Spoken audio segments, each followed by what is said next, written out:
Okay so student, last video में हम false pelvis और पेल्विस ब्रिम की बाउंड्रीज को डिस्कस कर चुके हैं। अब हमने जाना है टुवर्ड द ट्रू पेल्विस। ठीक है बच्चों, ये जो पेल्विस ब्रिम की अंडर सारा आ रहा है, this is the true pelvis. ठीक है, इस ट्रू पेल्विस में मैंने आपको बताया था एक पेल्विक इनलेट होती है, और अगर हम इसको इन्वर्ट करके देखें तो पोस्टीरियर साइड पे हमारे पास क्या होती है, डायमंड शेप पेल्विस आउटलेट होती है, जिसको इन्वर्ट करके देखें तो वो ज़रा ज़्यादा अच्छे से नज़र आती है। सो पहले देखते हैं कि पेल्विस इनलेट की जो बाउंड्रीज हैं वो हमारे पास क्या क्या है। अगेन बच्चों, ये पेल्विस इनलेट है तो आप देखें ये थोड़ा पोस्टीरियर रीजन है। ठीक है, ये पोस्टीरियर रीजन है। सो पोस्टीरियरली हमारे पास क्या है, पोस्टीरियरली हमारे पास सैक्रम प्रोमोन्ट्री है। ठीक है, और लिटरली हमारे पास क्या है, दिस इज इलियोपेक्टिनियल लाइन, क्योंकि इलियम और जो प्यूबिस है वो ज्वाइन हो रहे हैं इस लाइन, तो इस लाइन को हम क्या बोलते हैं, इलियोपेक्टिनियल लाइन। और इंटीरियरली हमारे पास क्या आ जाएगा, प्यूबिक सिम्फिसिस। ठीक है, तो यहाँ से हमें नजर आ रहा है, अगर हम इसको लिखना चाहें पेल्विस इनलेट के इंटीरियरली हमारे पास क्या है, प्यूबिक सिम्फिसिस। ठीक है, सो हमारे पास इंटीरियरली इज प्यूबिक सिम्फिसिस। ठीक है,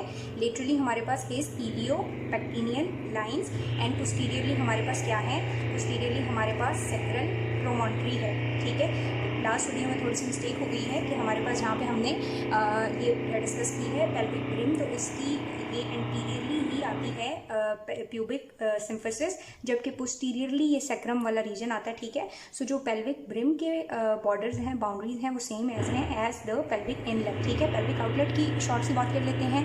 पेल्विक आउटलेट को हमने इन्वर्ट किया है। अगेन एंटीरियरली क्या है हमारे पास, प्यूबिक सिम्फिसिस, या इसे हम प्यूबिक आर्च भी बोलते हैं, क्योंकि यहाँ पे देखें आर्च बन रही होती है स्टूडेंट्स। ठीक है, सो एंटीरियरली क्या है, प्यूबिक सिम्फिसिस। अगर हम लेटरल की बात करेंगे तो लेटरली ये हमारे पास क्या है, ईसीएल ट्यूबरोसिटीज। लेटरली क्या है, ईसीएल ट्यूबरोसिटीज, और हमारे पास पोस्टीरियरली क्या है, कॉक्सिक बोन। ठीक है, पोस्टीरियरली इज कॉक्सिक। सो हमारे पास एंटीरियरली क्या है, प्यूबिक सिम्फिसिस या प्यूबिक आर्च भी बोल सकते हैं। ठीक है, लेटरली हमारे पास is ECL tuberosities and posteriorly हमारे पास क्या है, कॉक्सिक वर्टिब्रास। ठीक है बच्चों, तो ये हमारे पास पेल्विक इनलेट है, और अगर हम इस बोन को इन्वर्ट करेंगे तो पेल्विक आउटलेट है। तो ये उसके बोनी फीचर्स हैं पेल्विस के, जो हमने अभी तक डिस्कस करने थे।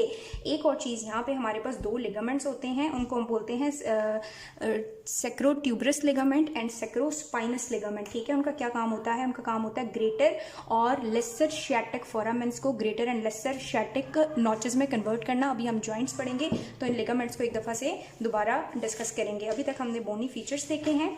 अगेन पेल्विस हमारे पास चार बोन से मिलकर बनती है, दो कॉक्सिक से, सैक्रल वर्टिब्रा से एंड कॉक्सीजियल वर्टिब्रा से। ठीक है, यहाँ पे पेल्विक ब्रिम बनती है जो डिवाइड करती है पेल्विस को ट्रू पेल्विस में एंड फॉल्स पेल्विस में। फॉल्स पेल्विस की जो बाउंड्रीज हैं उनमें हमारे पास क्या क्या चीज़ें थी, फॉल्स पेल्विस की बाउंड्रीज में हमारे पास इंटीरियरली इंटीरियर एब्डोमिनल वॉल थी, लेटरली हमारे पास इलियक फोसा और इलियक मसल्स थे, एंड हमारे पास पोस्टीरियरली क्या था, लंबर वर्टिब्रा। ठीक है, पेल्विक ब्रिम की अगर बात करें तो इसमें हमारे पास पोस्टीरियरली इज सैक्रम प्रोमोन्ट्री। ठीक है, and laterally is iliopectineal lines, and anteriorly हमारे पास क्या है, प्यूबिक सिम्फिसिस। और अगर आउटलेट की बात करेंगे तो anteriorly pubic symphysis, laterally ischial tuberosities and posteriorly coccyx regions है। ये इसकी बहुत इंपॉर्टेंट बोनी फीचर्स थे। अब हम इसके जॉइंट्स को और लिगामेंट्स को डिस्कस करेंगे।